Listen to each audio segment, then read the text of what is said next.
Kevin Feige gives updates on Phase 5 and the future of the MCU. How to Train Your Dragon is being adapted to live action. And Steven Spielberg gives the highest praise to Tom Cruise and Top Gun Maverick. All that and a lot more on this week's TCN Rundown. If you're enjoying these rundowns and you haven't done so already, please go ahead and hit that subscribe button and hit the bell so you can stay up to date with the latest nerd news.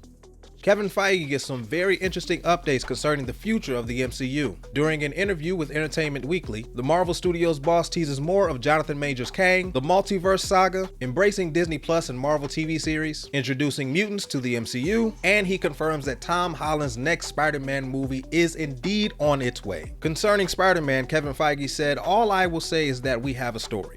We have big ideas for that, and our writers are just putting pen to paper now. As far as the multiverse saga, it's really a classification system for the audience that's following along. It's to keep track of how the pieces fit in place. I didn't really talk a lot about the overarching themes or direction of Phase 4 until afterward." He went on to say, "The storylines that weave together through Phase 5 and 6 into the Secret Wars and the opportunities that the multiverse brings storytelling-wise, it's a whole new aspect to the MCU." So during this interview, Kevin Feige mentioned a lot for the future of the MCU. I'm not going to mention everything here, but what I will do is drop a link to that interview down in the comments. How to Train Your Dragon is getting the live action treatment. THR reported that Dean DeBlois is making his live action debut and adapting the beloved DreamWorks trilogy with Universal. The first entry earned Oscar nominations for Best Animated Feature and Best Score, while both the second and third movies earned a nomination for Best Animated Film. DeBlois wrote and directed the first movie with Chris Sanders before going solo with the sequels. He will indeed return to write, produce, and direct the live-action adaptations. Yes, the plan is to adapt all three movies. The casting process has already begun, and the film is set to release March 14th, 2025. Steven Spielberg personally told Tom Cruise that he saved Hollywood. Variety reported that the legendary filmmaker and director of The Fabelmans gave high praise to Tom Cruise and Top Gun Maverick, saying, "You saved Hollywood's ass, and you might have saved theatrical distribution." Seriously, Top Gun Maverick might have saved the entire theatrical industry. You know what, I must say, he's not wrong. With streaming dominating viewership and spectacle becoming less and less special, Top Gun Maverick breathed fresh air into the movie industry with its old school filmmaking updated for the current audience. With $1.48 billion earned at the international box office, Top Gun Maverick has become the 11th highest grossing film of all time. The film has earned 6 Oscar nominations, while Spielberg's Fabelmans has earned 7. The Oscars will air March 12th on ABC. Emma Corrin is set to appear in Deadpool 3. Variety reported that the Crown star will join Ryan Reynolds and Hugh Jackman in the MCU's first R-rated feature. Ryan Reynolds took to Twitter to announce Corrin's casting, writing, "New addition to the family, the Deadpool family for clarity, which is just like a real family except less swearing.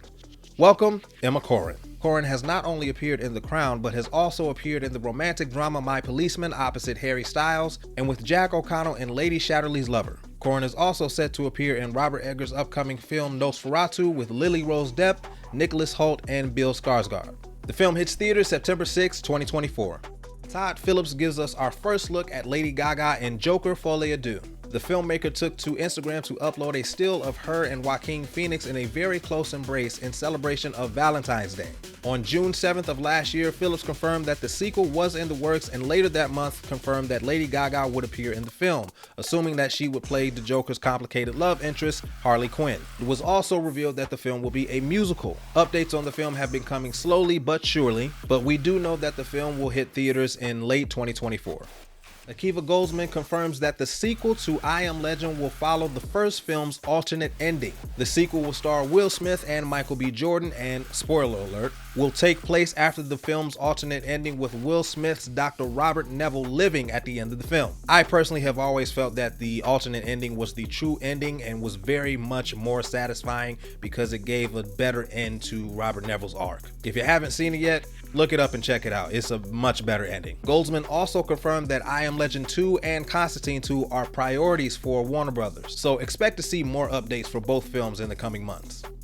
Bruce Willis has been diagnosed with dementia following his retirement. The family released a statement earlier this week concerning the beloved action star's diagnosis, saying, "Since we announced Bruce's diagnosis of aphasia in spring 2022, Bruce's condition has progressed, and we now have a more specific diagnosis: frontotemporal dementia, known as FTD.